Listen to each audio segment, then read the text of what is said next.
Welcome back, everybody. We're going to be picking up the painting right where we left off.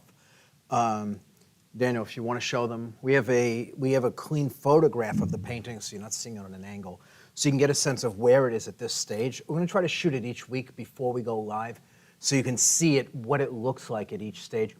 I have several people that come into the school that are watching the live stream, and when they come in and see the painting, they're always like, "Oh, the painting looks so much better than what we're seeing on screen." So I want to try to give you as close, as clean an image as possible, so you get a better sense of what we're looking at here. And again, it's subtly different, and of course, seeing the original is different than seeing a digital file, even if it's a clean photograph. The original interacts with the light and the space, and that's one of the things that makes a painting so beautiful, even compared to a photograph. The paint interacts with the light. Some areas are more translucent, they allow light through them, and others are completely opaque and light bounces off the surface. So there's a play of light with the material. So anyway, what I'm going to try to do today is kind of knock out the background all the way down to the bottom of the little mountain range in here. I've gone in and I've put in some lines to help me make sense of the mountain range. I was having a hard time seeing them, so I went and I just made a few notations. Other than that, everything is exactly where we left off. And it's just been sealed, so everything is back up to its original luster. There are no like grayed down areas or areas that are sunken in. Everything's exactly the way it looked when the paint was wet and I put it down. And so I've added something on my palette today, something that I've not talked about. It's not something I generally have conversations about. It's a material that I came across out of need, and it's used to make opaque paints more translucent, okay? And so because I'm working with titanium white has a very high tinting strength. It's very opaque and it's a very high tinting strength, and it's really cool. If I were working with lead white, it's much less opaque, and so I wouldn't bother with this. But what I've got here, it's a company called Art Spectrum. They're based in Australia, and they're the only company that makes this. But this is basically, it's transparent paint. I'm actually not seeing, yeah, it's Spectrum Transparent. That's the name of the paint. But if you're working with something, so like when I do some of the work in the background, I'm going to glaze in color, and then I want to build up the lights a little bit. But a solid opaque titanium white is going to just blow out the color, and I don't want that. I want the colors to stay rich and colorful. Again, if I were using a lead white, like a Kremitz white, it wouldn't be a problem. The Kremitz white is not going to overwhelm the glaze color, but a titanium white is just going to turn it into chalk. So what I've done is I've put equal amounts of clear paint, and it looks like it's a clear jelly. I put equal amounts of titanium white and transparent paint together, mixed it, and that's going to give me not a transparent, but a semi-opaque paint. Now, you're probably asking, well, why not just load the white paint up with medium? Well, first of all, the medium, you can see it has a little bit of a yellowing to it, and so that could impact the color of the white a little bit. Again, a little bit. But also, you never want to have more than a 50% medium to paint ratio. That creates a brittle and unstable paint film, right, a layer. And so by putting in this transparent paint, it's actually like mixing another color of paint, except for the paint doesn't have any color. And so I'm able to really open up the white and turn into something much less dense, something that has a lot less impact by adding this transparent paint. And then if I need more to thin it out a little more, then I can put a little bit of medium into it, which will have almost no yellowing effect at all. And I don't have to worry about hitting that 50-50 ratio. So, but anyway, you can see there's not much of a difference. Like if I pull this out, you can kind of, I don't know if you can make it out, but it's a little bit more see-through, where the titanium white out of the tube, it just doesn't drop off. It just stays absolutely solid. And again, it's just a 50-50 mixture of the titanium white with that. Again, the company is Art Spectrum, and it's transparent paint. They're the only people who make it. If Old Holland made it, we'd have it from them. But they're the only company that I'm aware of that makes this. And I found it because I had a need for it, and I just kind of stumbled across it. But I'm glad I did. I don't use it very often because usually when I'm working, I work with lead white. I'm only working with titanium white here because it's what we use in Evolve. And I'm trying to stay with the Evolve materials. This is an added thing. I could have switched over to lead white, but I'd rather just, this is not poisonous where the lead white is. The lead white is clearly, it's made of lead. So anyway, but you'll get to see it in use today. It's not going to have a lot of tinting strength when I lay it down. And it's going to allow me to bring back these areas that are really light as I glaze my blues over them. So that being said, couple questions about that paint, yes, Kevin. Yes. So first, can we use this transparent paint with any color? Yes, but there's no point in using it with a transparent color, right? So on your palette, these three are opaque, but this is a transparent. You wouldn't put it in that. It's already transparent. It already has that in it, really. That's what's used to make transparent paints, or at least in some cases. This one as well is transparent. So you wouldn't put it in. Like, so if you wanted to, like if you wanted the yellow to be more like a glaze, again, it's not going to be a true glaze, but you'll be able to make it, like I said, just less opaque. It'll create less of a haze and show more of the color. But again, like, you know, like these reds, they're still going to be opaque. They're just you're going to be able to make them a little bit more like a veil that you're looking through rather than something solid. But yes, you can use it for any color that isn't opaque. I wouldn't use it on transparents. Again, a lot of these transparents, they're made with it. That's how they make them transparent. Again, the pigment contributes to it as well, but this material helps to open them up. So yeah, any color that's opaque, you can use it with. And would you say that this makes regular paint more transparent without using a medium? Yes, that's exactly what it does. It's exactly what it does. That's the whole point of it, to make the paint more transparent without adding medium. Now, that doesn't mean that you don't put medium in it as well. It just means that, again, if I wanted to open up my titanium white and make it this translucent using medium, I'd have like 80% medium, 20% paint. And that's not going to be, it's not an archival paint film. That layer will degrade. It'll crack, it'll yellow, it'll do all kinds of ugly things to my painting everywhere that I have it. And so I don't want to do that. What I want to do is I want to open up the paint with something basically with more paint, which is what the transparent paint is. And then whatever I need on the other side of that, I would then do with medium. But I don't want the medium to become an overwhelming percentage of the paint film. And this transparent paint allows me that flexibility.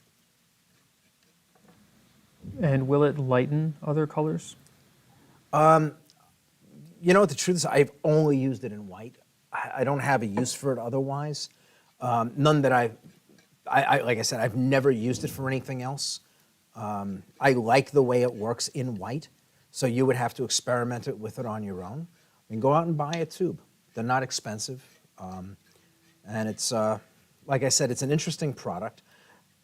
It's, again, for me, I'm using it in this case because I'm not working with lead. If I were working with lead, this wouldn't even be here. This is something I used. I found it actually because I like the transparency of lead, but I had kids at home, young kids, and I didn't want to have any heavy metals, so no cadmiums, and no lead-based paints in my studio because my studio was in my home. And so I moved over to titanium white, but I had to find a way to lessen its opacity. And so this was the fix. And it's a good fix. It's a good fix. The titanium white is still really brilliant and cool and white. The lead white is a lot warmer. But again, I can fix that very easily. I could put the tiniest drop of Naples yellow into this and it'll warm it. And it'll basically look like lead white. And again, when I say tiny, I mean a tiny, tiny amount. I wouldn't want it to look yellow. But anyway, again, go out and buy a tube. They're not expensive, they're a few bucks, and it's fun to play around with, see a new material. Again, play around with it with just white to start and see what it does. Once it makes sense to you, then as you're working, if you find that you have a need for what it does with a different color, apply it there. Now, you'll also, like, for me, on my normal palette, most of these colors that I have in opaques, I also have in transparents, or very similar colors. And so I don't actually need to I don't need to open up an opaque I just reached my glaze version of that color. And so, like, but again, like I have the budget. I have the budget to buy whatever paint I want. And we've talked about that a little bit. Not everybody has the budget to just buy, 26 colors or 30 colors. You work with what you can manage. And so if one tube of transparent paint will allow you to open up a couple of the colors and treat them like semi-glazes, that's not a bad place to be. So anyway, so what I'm going to do to start is I'm going to be glazing over, I think, the entire background and dropping in a haze of blue. I want to bring everything up and make it feel more blue, face and everything. I'll probably wipe some things away, and then I'll start adding in some of the other colors that I want, some of the violets and whatever else. But I'm going to start with a general blue over everything. And again, I just want to make sure I'm getting it. It still feels a little bit too strong for me. I want to get it to a point where the image is already blue. I don't need to make it much more blue with this. I'm really just trying to just shift everything the tiniest little bit.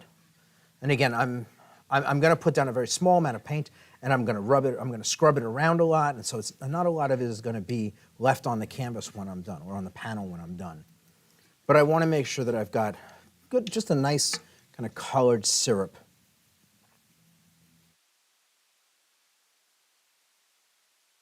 And you'll see, in the places where things are already blue, it's going to do almost nothing. It's going to be more in the face that it's going to show. But this is going to help to further support the fact that this background is blue. It's going to make it richer and more colorful. On screen, I don't know how much you're going to see the effect, but in person, light is going to penetrate this layer of paint, and it's going to go through it, bounce off what's already here, which is opaque, and be bounced back out. So our eyes are going to perceive it differently than a camera probably will.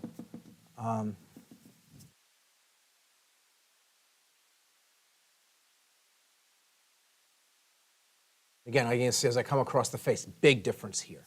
And so, but I want to unify the entire background under this blue. That way when I put my warms up front, it really pulls away from the background. This blue is very cool. It's Chev blue, and I think a little bit of Chev green. It's not pure blue.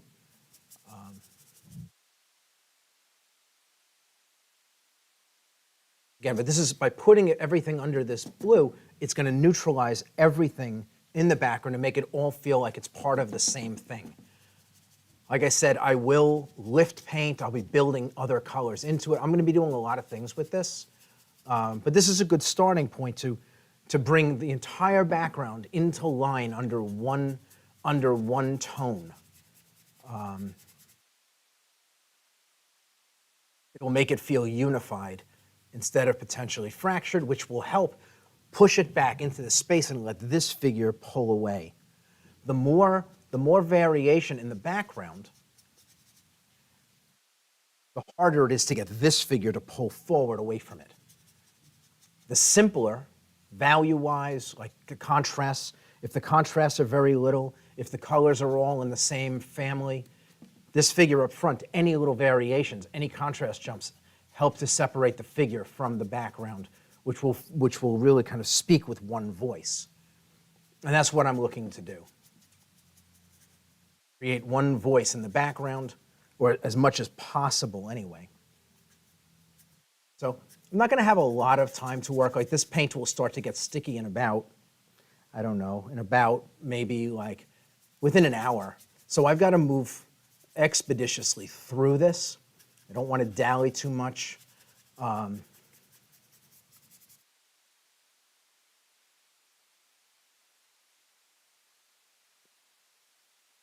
again, I can wipe away what I don't want once it's down. For me, getting it onto the canvas first or onto the panel first, and then going in and taking out what I don't want is the way to go.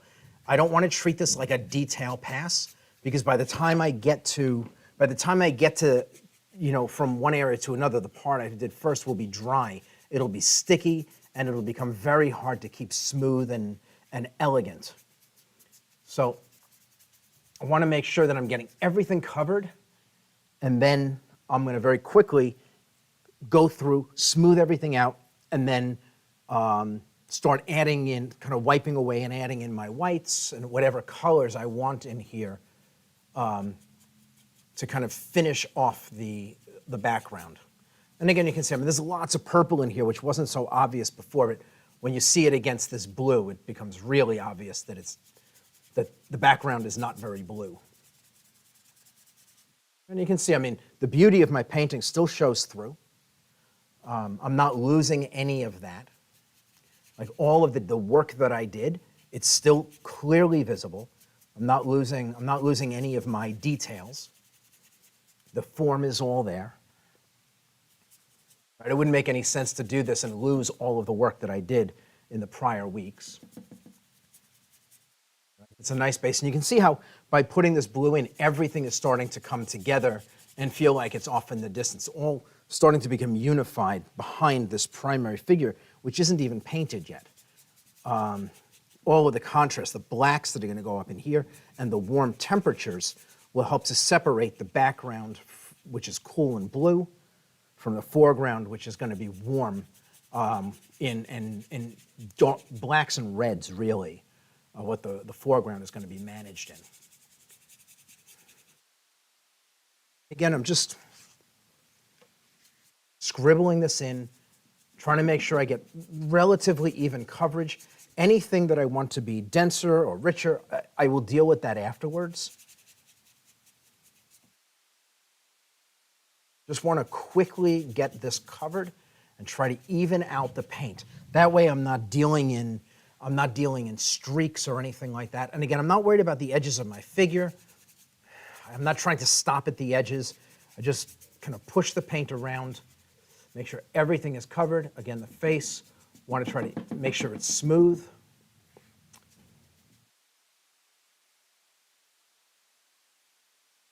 Again, scrubbing a little bit helps to even out the paint.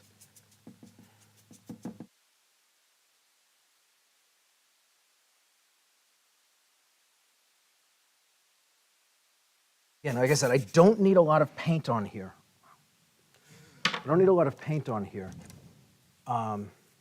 So basically the board's covered. Everything is nice and kind of unified. I got to soften everything, so I'm taking a dry brush, and basically I'm going to go around and make sure all of the paint is as smooth and as even as I can get it. And you can see, like, I'm moving quickly. I'm not taking my time. I don't want this paint to dry. Now, if the medium were just oil, this would be forever to dry. But I don't like to work with just oil. I always mix alkyd into it. And I do that because the alkyd will dry the paint overnight. It'll start to dry while I'm working here. And what that'll do is it'll make sure that the painting doesn't get a ton of dust stuck to it. If the painting takes 20 hours to dry or 30 hours to dry, that's 30 hours of dust landing on it. And there's nothing I can do about that. Again, just trying to level some of this stuff out. The paint is grabbing the face a little bit differently in different areas, and I don't want that. I want to try to keep it as even as possible. And all it is that the initial pass that went down, the paint, some places are heavier, some places are thinner. And so I'm having to kind of play with this, make sure that it's nice and even. Lots of back and forth. Hey, Kevin. Yeah. What brush were you using when you were glazing in the blue, and now what brush are you using here? Okay, so for starters, I love to answer these questions by saying it doesn't matter what brush I'm using, because you're not going to run out to the store and go buy the brush so you can do what I'm doing. You get a brush that you can use that can cover, right? You want a 1-inch or a 3/4 inch brush that's stiff enough that you can lay the paint down, move the paint around, that it's responsive, it doesn't scratch the board and lift the paint as you're trying to apply it, right? So the brush I'm using, like the color I'm using, doesn't matter. You're not going to match this color and make my painting. When you make your own, you'll figure out your own colors. But that being said, I'm working with, this is a simple Simmons. It's a 3/4 inch angle shader, I believe it's called. And that's the one I applied the paint with. And this is a 3/4 inch wash brush. I could have used either one for either thing. It really doesn't matter. I just grabbed a 3/4 inch brush. That's all I really cared about. But again, it's so easy to get caught up in what brush, what color, what. None of that matters, right? It really doesn't make that much of a difference.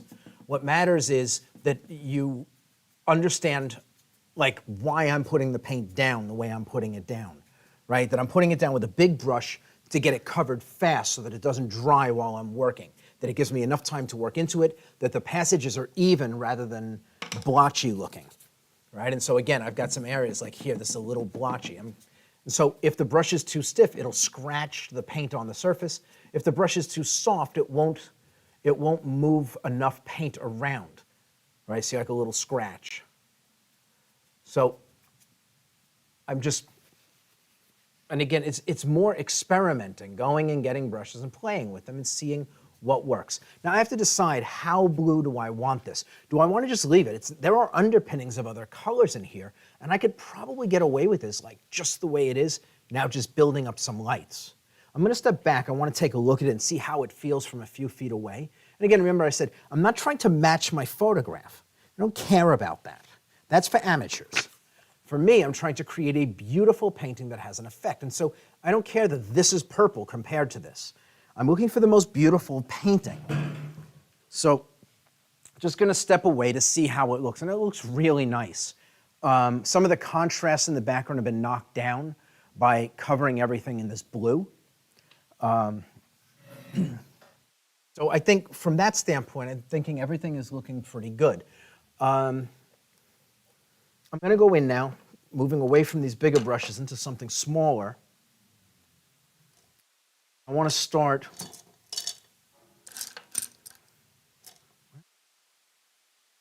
so I'm now going to do some details in the figure, and then I'm going to move on very quickly and start bringing out the armor and the planet. And again, like I said, I'm going to move quickly. I don't want to dally because it will set up and become too sticky to work on.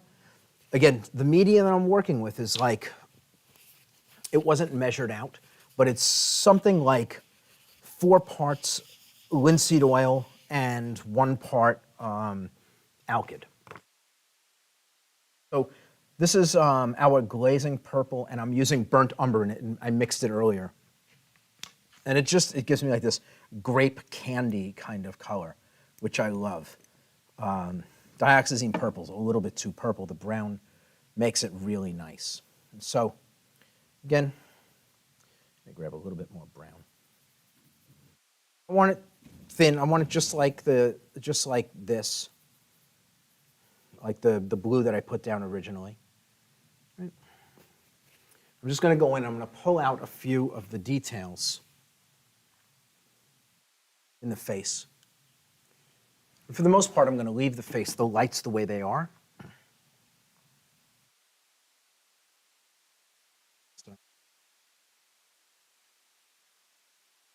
The whole painting is wet, so I can't rest my hand on it. Start by just putting a few marks and making sure I'm happy with what I'm seeing. This brush might be a little bit too aggressive. Something. Are you taking questions, Kevin? Yes. Okay. Going back to when you were knocking the glaze back, could you have done that with a rag instead of a brush? The glaze back. Yes and no. Yeah, you could do that. You could take a rag and just wipe it off. The problem with that is that you get lint. Right? You get lint on the from the rag, and it contaminates your paint, and now you've got all kinds of like dust. And that happened with this painting, actually. This whole area, when I wiped out on the first pass, is now loaded with dirt. It's like all kinds of like fibers and everything from the rag. And there's no getting rid of it. Shy of me going in and sanding the board down, there's no getting rid of it. It's now part of the painting and will be forever. All right. And I'm just looking to bring out the eyes a little bit.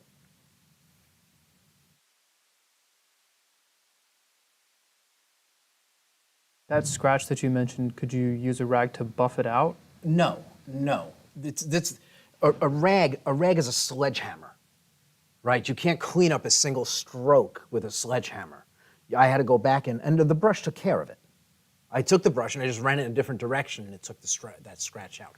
It's not an actual scratch, it's just that it cut through that thin suspension of paint that's sitting on the surface here. This is not an actual scratch. Go back and you look at the video, you'll see it's just a little stripe, like just a line going through the glaze that I had put down. The brush that I was working with, as with all brushes, is too soft to actually scratch. It's not going to scratch dry paint.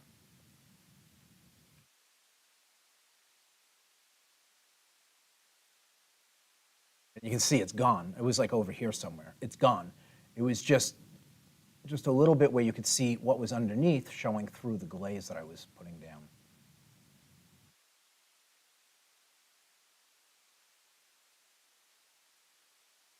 And it's a little bit, it makes the eyes stand out.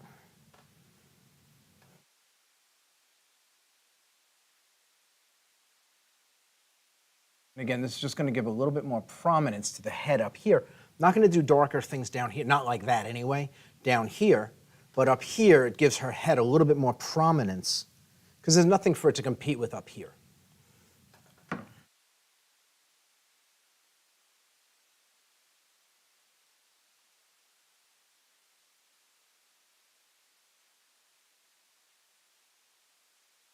What I'm putting down is mixing into the blue that I started with. It's a little bit here and there.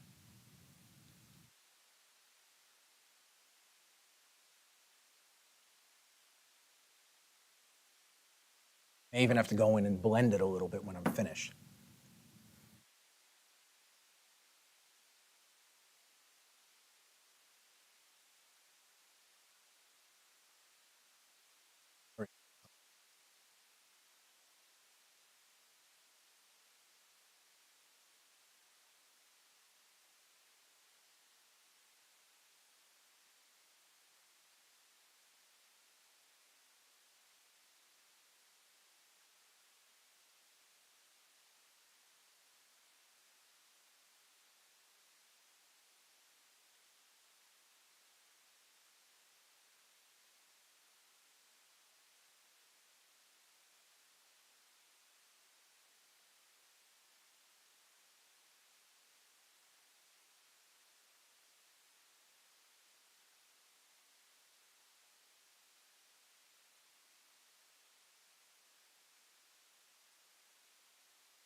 I'm just picking and choosing where I want to put a little bit more strength.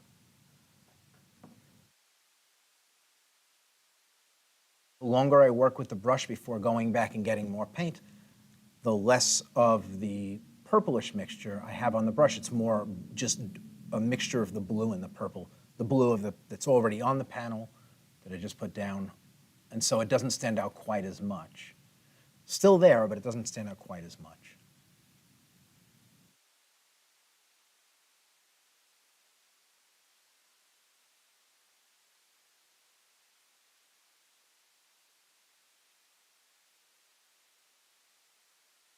Hey, Kevin, Yes.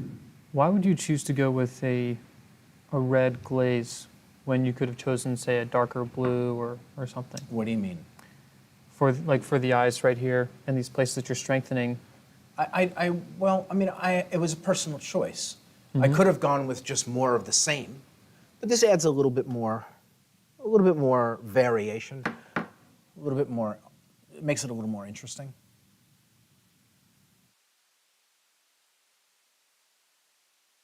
Again, I'm just kind of picking and choosing where I want things. A lot of this is it's just experience. I'm kind of just following my instincts here. Instincts are a matter of experience, right? I understand that things work because I've done them before. And so I can follow whatever impulse I get from looking at the piece of reference material.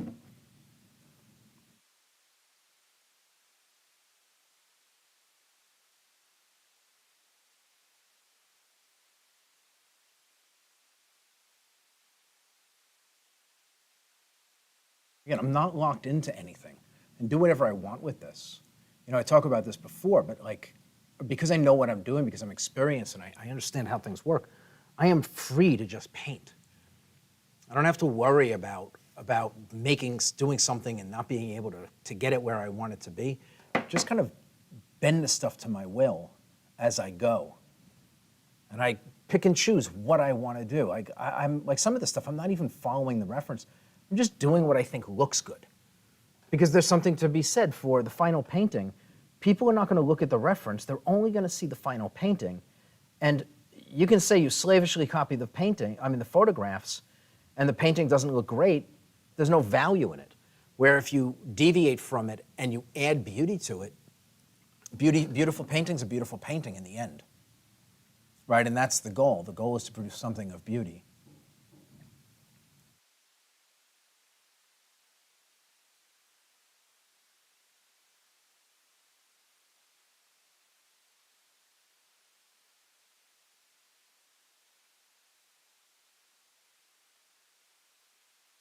And some of this stuff is going to get mixed in. I'm going to blend it in.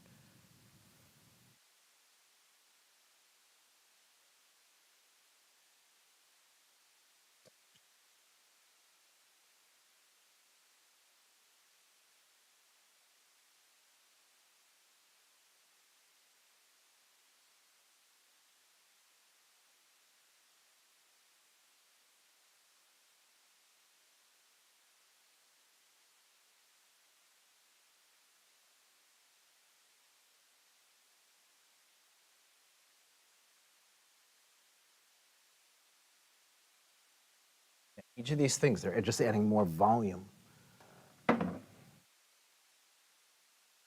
Tension. Strengthening the figure just a little bit, each little thing. So I'm actually going to stop there, and I'm going to just want to get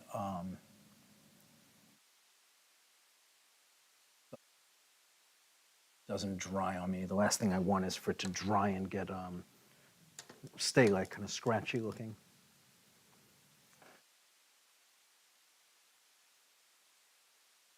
Very gentle.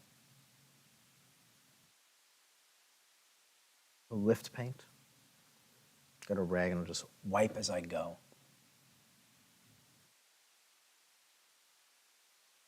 Just trying to make it smooth, nothing more.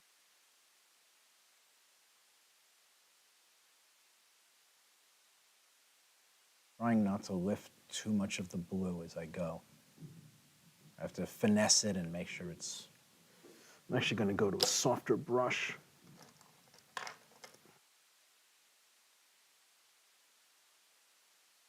I'm going to be stuck with that one. It's lifting a little bit more paint than I want. Like, this is actually work for a nice sable. I don't have anything sitting over here, so I'm just going to do without. But a nice sable would handle this better. Sables move a very small amount of paint. This is just going to require that I do more of the work and not lean on the tool as much to finesse this stuff, not move as much paint, just by varying the amount of pressure and how I move the brush over.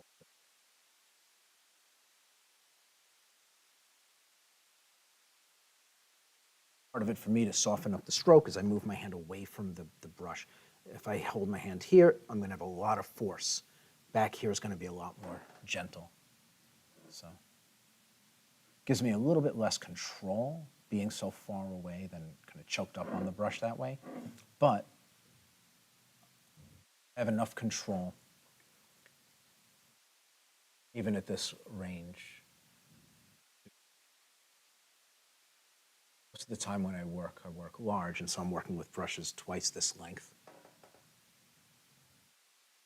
that length. So this isn't that.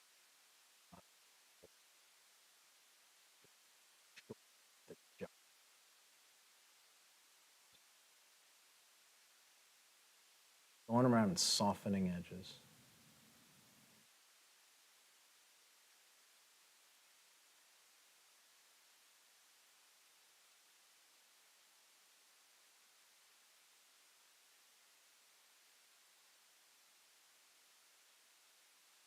I'm going to take a fan brush to all of this when I'm done also, which will eliminate a lot of edges as well.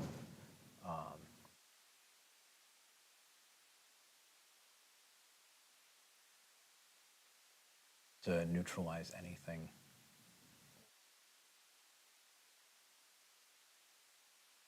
Might have unwanted marks that might have crept in from this brush, kind of biting down.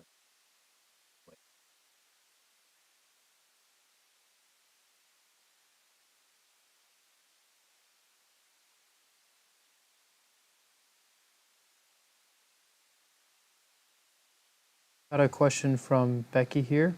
Yes. One fear I have is fat over lean. If I use the same medium mixture that I normally use on one layer, and if I use that same mixture on the following layer as you're working, will it create cracks later? No. You don't need to worry about fat over lean if you're doing paintings the way you've been taught. Fat over lean is really a concern for people who work heavy.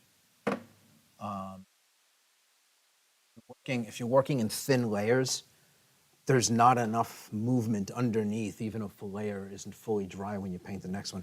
There's not enough movement to crack the surface. So the reason that paintings crack is because you get a thick layer, and then you put a thin layer on top, and the thick layer may be dry on the surface, but underneath it, it's still wet. And as it dries, it recedes, it gets smaller, right? And so when it recedes, anything that's on the surface of it that's brittle, meaning a thin layer of glaze or whatever else, something brittle on top of something soft, when the softer thing changes its shape, the shell on top of it cracks. There's not enough paint down here, and if you're painting the way you've been taught by me, there shouldn't be enough paint on your canvas to cause that problem. So you don't have to worry about it. This is one of the problems, like, a little bit of information makes you dangerous. You don't understand how fat over lean works, so you're worrying about something that you don't have to worry about, right? And there's a lot of people throw this language around. It's not just that; it's a whole bunch of different things, and it's like it only applies in certain circumstances. And so, like, fat over lean doesn't matter if the layers of paint are like, razor thin, one layer on top of another. They literally dry, bone dry, surface from the top of the paint to the bottom of the paint. It dries overnight. It's like if you can put anything on top of it and it doesn't lift, it's completely dry. And as long as it's completely dry, you can just keep layering things on top of it. The only thing I would say with that is that you have to stay with the same medium the whole way through, because medium bonds to medium. So if you're with walnut oil in one layer and liquid in another, and you're bouncing from Galkid to liquid to Old Holland's alkyd, and then you're putting linseed oil, your painting's going to be a disaster. It's going to delaminate. But every single layer, if it has the same medium, not that it has to have equal amounts, but the same medium in each layer, the layers will bond one to the other. That's all you really need to worry about. Now, if you're puddling, you cannot glaze on top of a puddled painting. And puddling, it's an evolved thing. If you're puddling, you can't glaze on top of that for like a year, right? You paint that heavy, it's a year before you can work on it, because that's about how long it's going to take for the paint, that initial lay-in, to dry. But anything else that you're doing within the Evolve program is just paper thin layers. So you don't have to worry about fat over lean.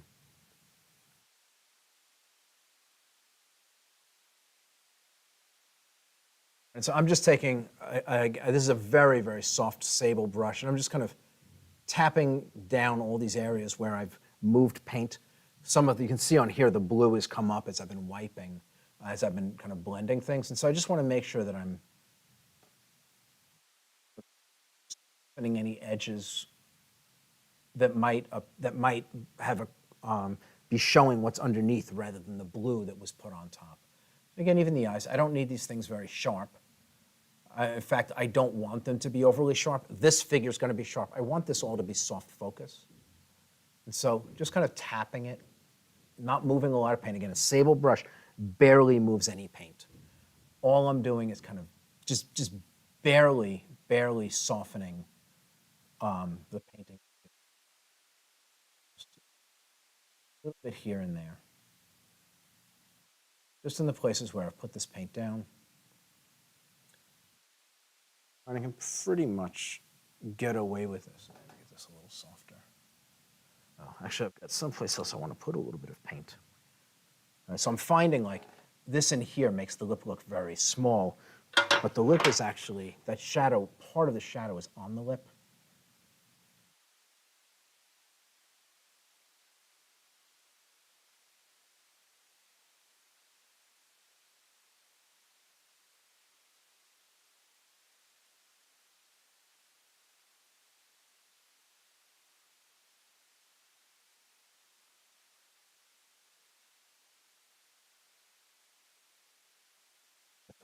I'd have to lift some of the shadow that's on.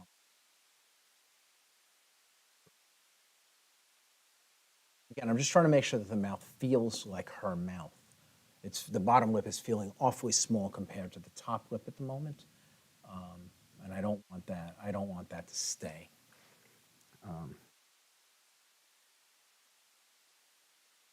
Yes, I'm liking the way this is looking. I'm going to move on. Again, all I wanted to do was unify the background. I'm feeling she's looking pretty good at the moment. I'm going to step back. I want to make sure that any lights that need to be addressed right now, that they're addressed before I move on. She was most important because she's very smooth. Some of these things, they don't have to be smooth, but she needed to be smooth. So I wanted to make sure she was addressed first. Again, if I want to, I can always go over this again later on. I can do more. Just knocking some of this stuff down just a little bit further. And Kevin, about the way that you are holding your brush, so I got a comment here. I wish I could hold the brush near the end like that. I seem to always find my grip up close to the ferrule. Is it simply a comfort issue, or is there an actual right and wrong way to hold the brush? Well, holding the brush really close to the ferrule gives you a very limited movement. You have to move like everything to get it to move. Like these little hand movements are for what you would think of for like extreme details. When you hold the brush back here, you get more movement, longer strokes. The strokes coming off the brush are going to be more expressive because of the nature of how the brush is being used. I never work here at the beginning of a painting. Always at the end when I have to put in a detail, but never at the beginning. I'm always way out here. And again, my brushes I'm usually out here working. Maybe as far away, and not even like this, at full arm's length I work. If you've seen the Grand Master portrait, I'm standing 4 feet from the painting half the time while I'm working. I'm not that close. I get in with a small brush up tight for rendering details, but that's it. Everything else is done in very general strokes, fully extended arm, long brushes. That way I have as much distance between me and the painting as possible. When you're doing stuff like this, like illustration, you're basically going to be sitting in a seat like this working the whole time. You get up and you get back, but this is where the work is done because everything is in such small scale. So you're going to hold the brushes here, but you want to try to keep your hand off the ferrule, but also as far back as you can as you work. And it's just a matter of doing it a while to get comfortable. So, right, and there's no right or wrong. In the end, you do what works for you, right? If something is right, let's say something is right, it's, by somebody else's definition, and you produce bad work with it because it's uncomfortable, then what's the point of you doing it? Like, if it's right for someone else, it doesn't make it right for you. So, just bear that in mind when you're dealing in absolutes like that. right? Everything that you do has positive, it has positives and negatives. And it's like if the positive is comfort, then as long as the negatives, right, the negative to me, like if you hold the brush here, the positive is comfort, the negative is that every mark you put down is a detailed mark. And that slows you down and makes the process tedious. Being able to work back here, you don't have nearly as much control, but the tedious nature of painting goes away and the strokes become more expressive. But what works for you, whatever gets you the result, that's what you do. So anyway, so I'm now mixing some of my blue that I put in here into my white that had the transparent paint mixed into it. And I want to create something that's relatively dark, and I'm going to use it. It's dark, but it's going to be lighter than this. And I want to use it to impart any highlights. Now this, I won't know until I put it down how the value reads. So I'm just going to grab someplace over here and just make a mark and see what it looks like. So it's pretty bright. It's about where I expected it to be. I'm not going to use a lot of paint, very small amount of paint. Tape my reference up on the side. Now again, because the whole painting is wet, I can't tape the reference on the painting, which is what I would normally do. So it's going to be off to the side. I'm just taping it right off to the side. I'm kind of go over it and place a few strong marks. Again, I want a very small amount of paint on the brush. I can always build it up later if I need to. But I don't want to have to fight to take it off because it's too strong. Right? And this is giving me the contrast on this side of the face. Everything that I'm doing, it's mixing into the blue that's already down. Trying not to blend too much, trying to do more, just lay the paint down where I want it, the way I want it, and stop. Move on to the next thing.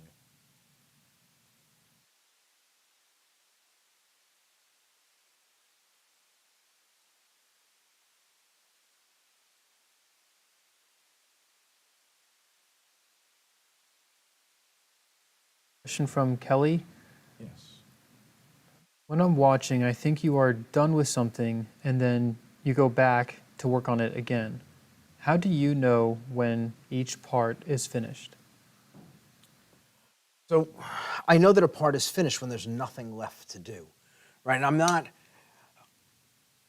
everything is relative. Everything is related to everything else. So I can do something and it looks finished. Then I go over here and I work this thing up and it pushes the painting to a tighter level of completion, which now makes the thing that I thought was finished look unfinished. So I go back and I work on it. The painting kind of moves back and forth like that the whole time that I'm working. And that's it. It's that simple. I mean, I'm just kind of looking for places where things need to be done, and I'm working where things need to be done. I'm critical of the painting the whole time that I work. Just because I think something is finished, I don't then just say, okay, I don't have to look at that again. I'm constantly moving back and forth, looking over the painting for places where something could be better. And I'm not looking to generate more work for the sake of working. I'm looking for places where the painting is improved by the application of more paint. I don't have any interest in just doing work for the sake of doing work. That's kind of silly. I want to make marks that have value.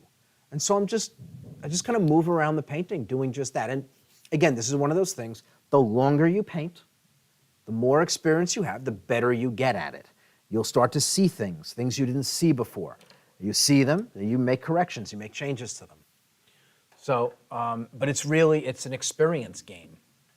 So I've got these highlights on here. There are no other, actually there's one other. There are no other really strong highlights like on this side of the face.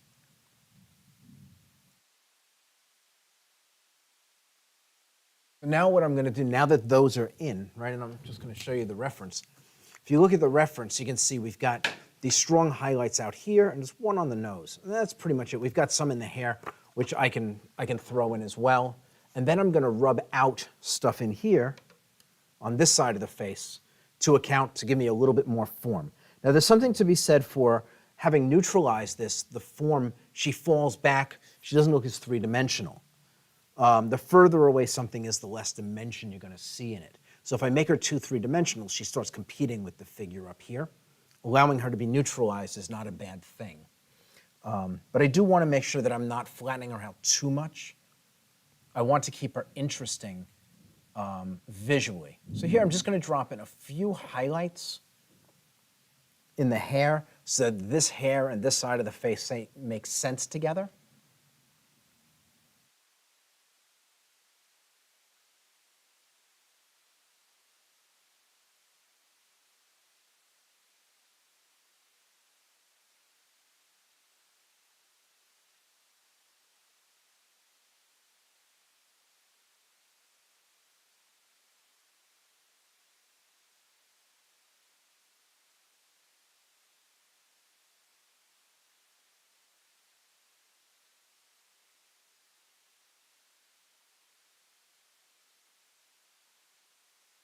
And I'm not painting every hair.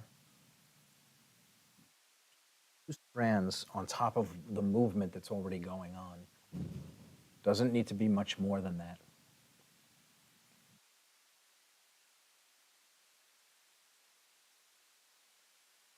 One, I can pull this stuff out into space now. I didn't do it earlier on, but I can drag hair out into space. Now that this is glazed and it's wet, it's easy to just kind of scroll paint out here. And I don't want to do a lot, but I can extend the hair out into the background a little bit.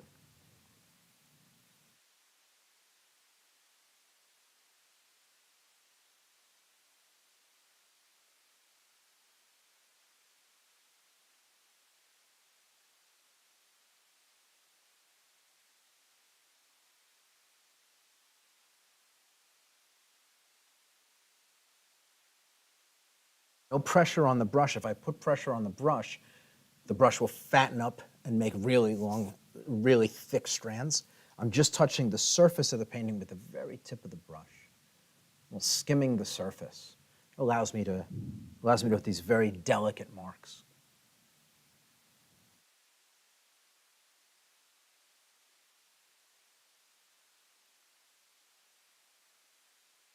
Again, these little flyaways feel much more natural than the hair just together.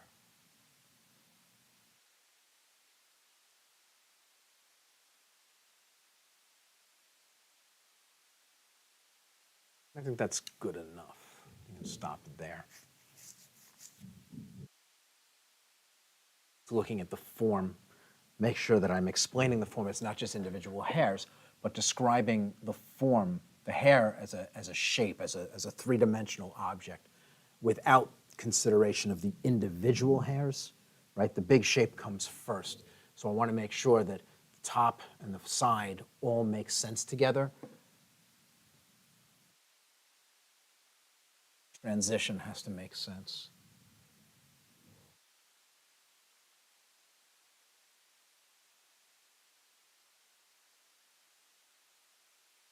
So I think I can stop there. What I'm going to do now is I'm going to grab a small brush and I'm going to start wiping out some of this stuff in here and see if that gives me enough impression of highlight.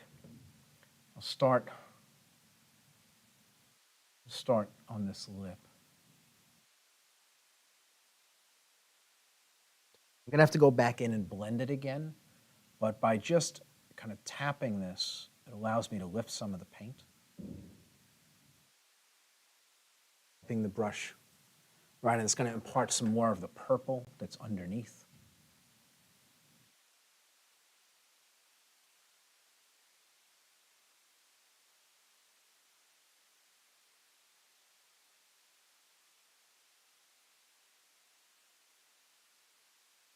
Don't need to lift everything.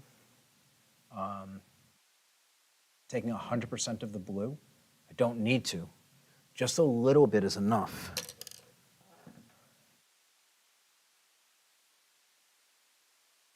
Still a lot of blue, but now the violet that's underneath is starting to show through. It adds a little bit more character.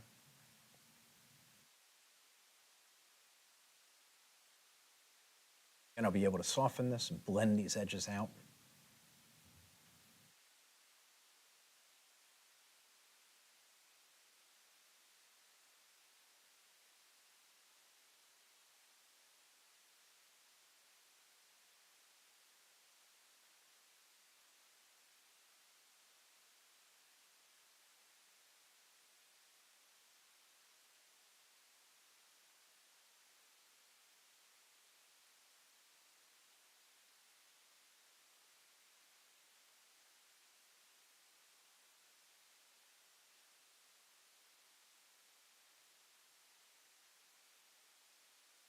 Some places I can be a little bit more aggressive. In the tighter spaces, I need to be very gentle.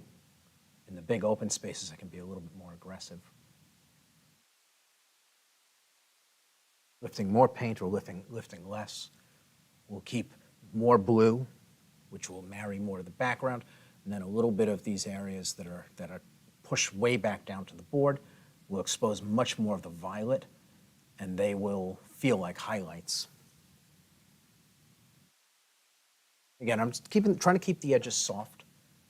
I'm going to go and blend them out anyway afterwards, but I am trying to keep them soft so I'm not fighting to blend the edges later on.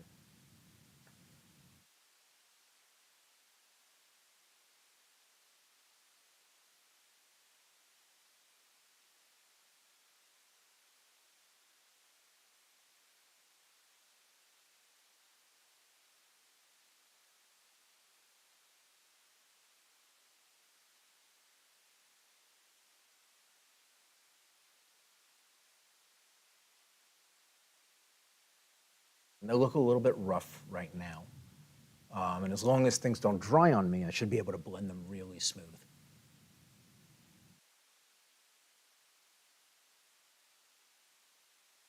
And again, I'm constantly going back to the reference material.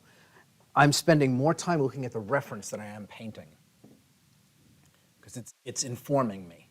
It's telling me what to do, what I need to do to pull out the form. It's giving me information.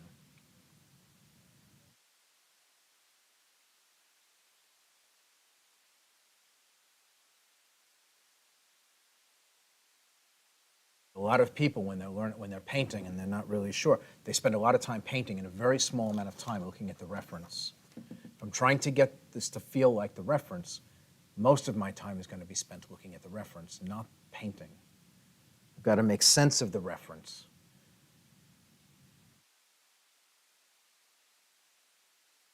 That requires looking and understanding. So a little bit of painting, a lot of looking. Right? So lots of looking, lots of thinking, just a little bit of painting. But the painting that I do, because I've spent my time figuring out what it is that I'm looking at, the painting that I do becomes valuable, even if it's just moments. Every mark has value. None of them are thoughtless. None of them require repair later on, because none of them are thoughtless. They all go down with a purpose, with an intent. And we talked about intent, like making art. Have an intent. That's what makes something art. It's going to push the paint around until something looks nice. It's not intent. It is knowing where you want it to go and then moving it there.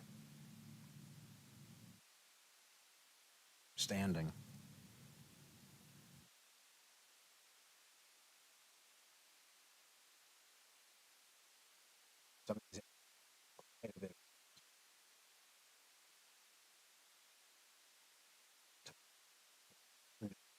Again, it's nowhere near as purple as it was. It's still a lot of blue in here, just relative to this blue. It doesn't appear quite so blue.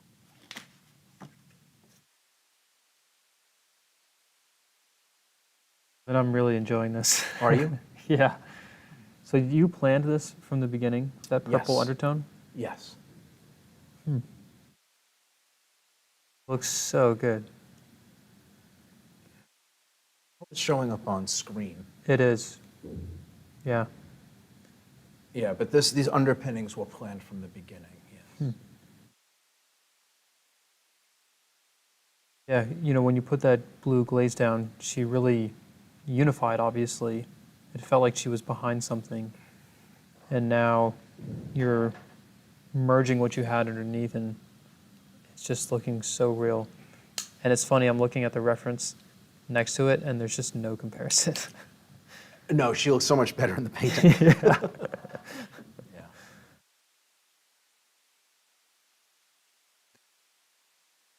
Question, will you be getting to the girl in the front tonight? No. No. Not even in my dreams. No, we're just gonna try to get the background done and try to get the mountain range in. I'm not even sure if the mountain range is gonna go in tonight. I mean, it'll be nice if it does, but I'm not gonna push it, right? But this will be done tonight. Same with the planet. The planet will be done tonight as well.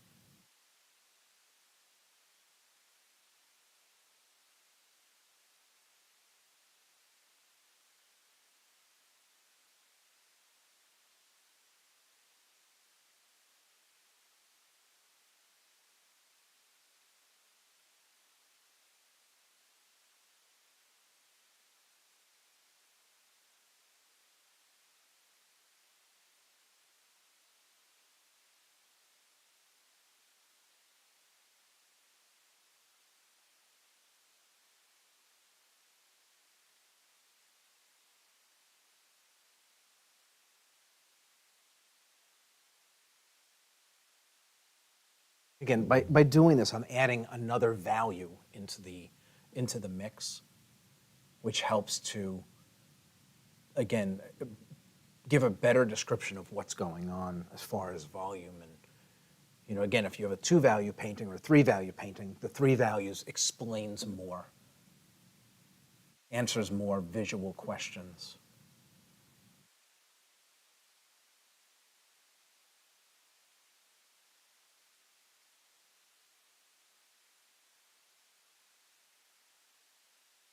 Kevin, can you explain a leaning bridge and how you would use it? I'm assuming we're talking about this, so I will go with that. This is a Maul stick, and all it is a stick. It's got a rubber end to it so that I can rest it on my painting safely. Because my painting is wet, I can't do that, but basically it doesn't slide. And you can just lean on it. It steadies your hand while you work. That's all it is, nothing more. It's used by artists when they're working on something and need to get into a detailed area, but they can't rest their hand.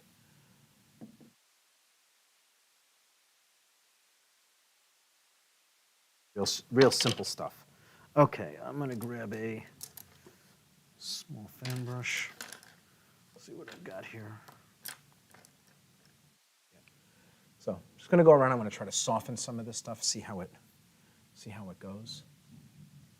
And again, I'm gonna work with a stiffer brush. I'm gonna make sure all of the areas that I just wiped out are smooth. I'll do that first. Cleaned out properly of paint.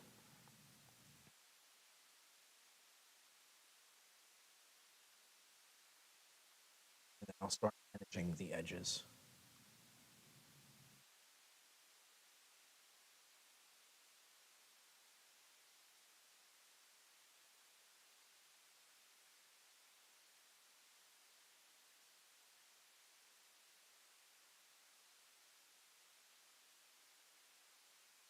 You can see, I mean, I've got some really nice dimension going on. There's some nice color shifts in here.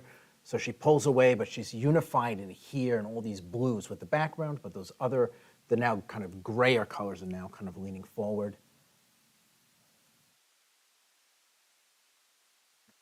See, this brush might actually enable me to take all of these edges down. Yeah, that's actually blending nicely. I wasn't expecting this brush to do the job, but it actually may be just fine.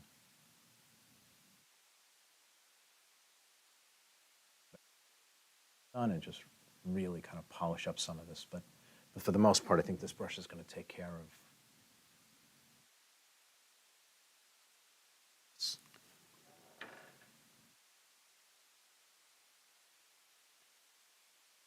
And I'm not going into I cleaned out those lights, and now all I'm doing is kind of dancing around their edges to drag the blue that's on the outside back in. Just the edges. And I can go back in and surgically clean other stuff up later on if I need to. Anything that's in here, I'll be able to just surgically clean. Just go into that one little space, slow down.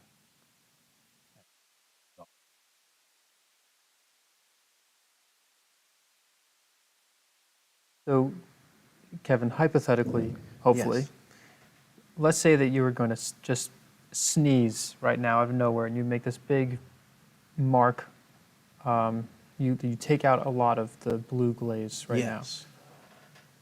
now. What would you do? Would that jeopardize everything? It could. It arguably could.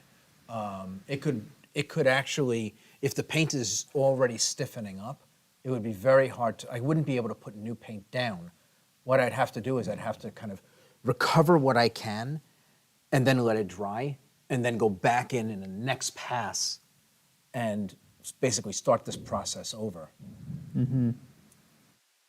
Yeah, but once this stuff starts to dry, there would be no fixing it like that. I would have to just let it be.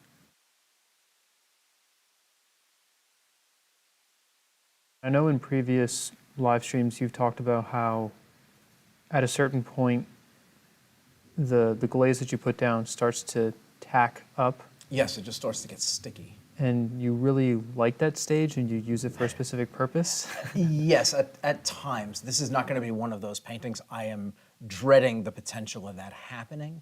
And what it is I can't effectively manage the material like that sitting in a seat.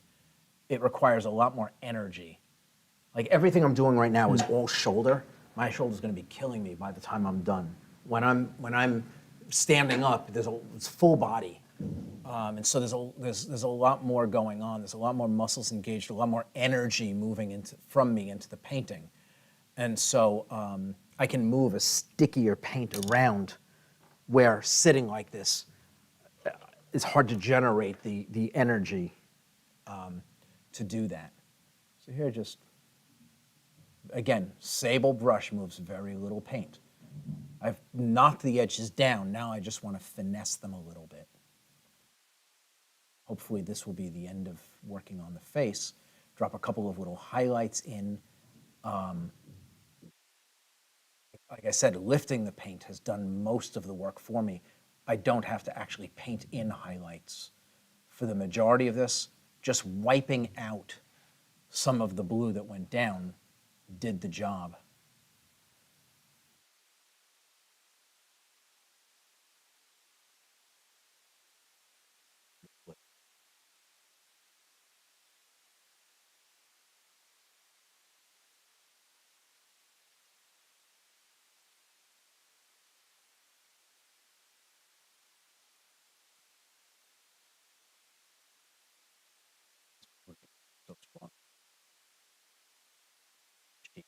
Lift a little bit. I'll do that a couple of times until I get the kind of density that I want. I want this nice and soft. Harry said, I have taught myself to stand at my big easel and paint. It's so much easier and I don't get sore anymore. Now I can't paint sitting down, LOL. Yeah, that's how it goes. Once you get used to standing, it's hard to sit. I spent the first 10 years of my painting career sitting doing illustration. Once I started, and standing was uncomfortable. Once I started standing, I was like, I don't know how people sit. Have the choice. Standing takes a little getting used to, but it's so much better. You make better paintings when you stand. As kind of silly as that sounds. You know, when you're, it's almost like sitting here, I'm simply using my hand to paint. When you stand, you use your entire body and all of the energy that comes from it.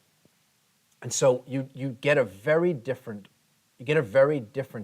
interaction between you and the painting because it's full body. I don't know how else to describe it, but it's almost like with your finger sitting here and poking something or standing up and fencing. It's kind of like that. The kind of energy that you can get, you know, if you were fencing with all of that movement as opposed to sitting here static in the chair and like, this is how it feels. It really, I feel hamstrung sitting in the chair working. I mean, I can do it, but it's like, I don't know, it feels like I'm working with, you know, most of what I have to put into the painting tied behind my back. Really can't bring everything I have into the painting because I don't have access to it sitting in the chair like this.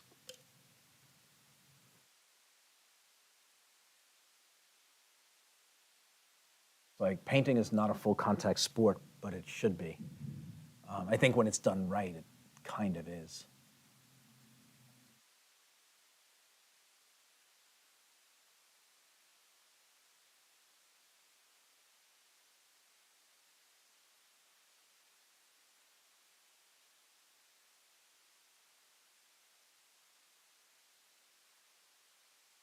It's feeling pretty good to me, at least from the chair.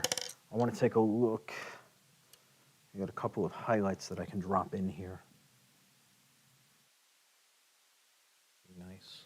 Again, just like I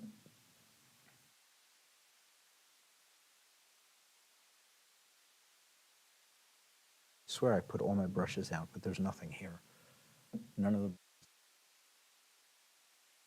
Need me to go look for some? No, I'll make do. Anna said, "We appreciate you suffering in the chair so we can watch and learn."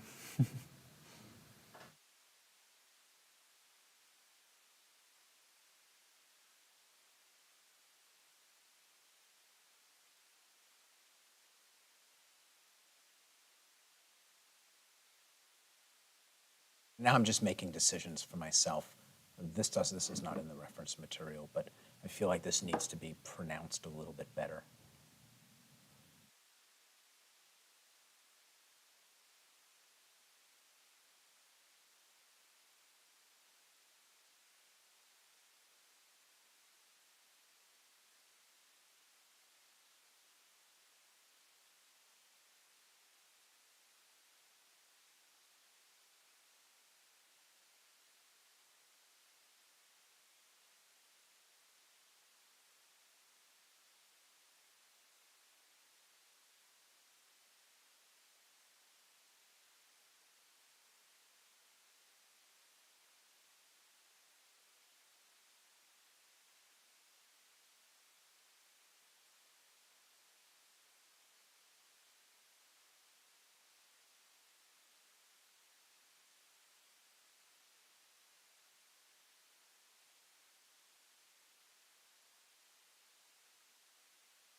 There's going to be a little more separation back in there, which is, I think,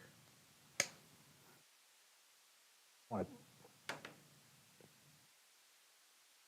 back, take a look at it before moving on.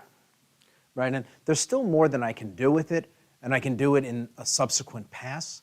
This actually moves it forward nicely.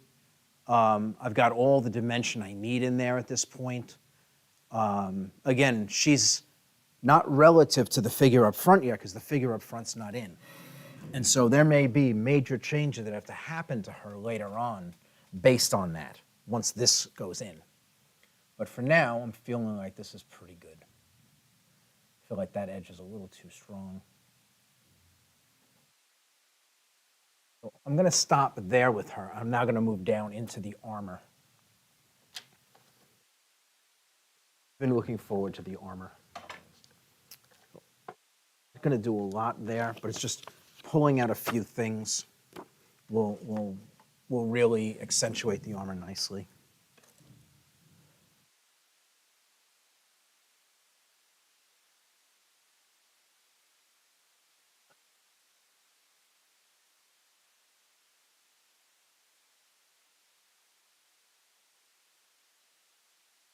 And I'm just going to do this with a small brush. It's mostly what you would think of as detail work.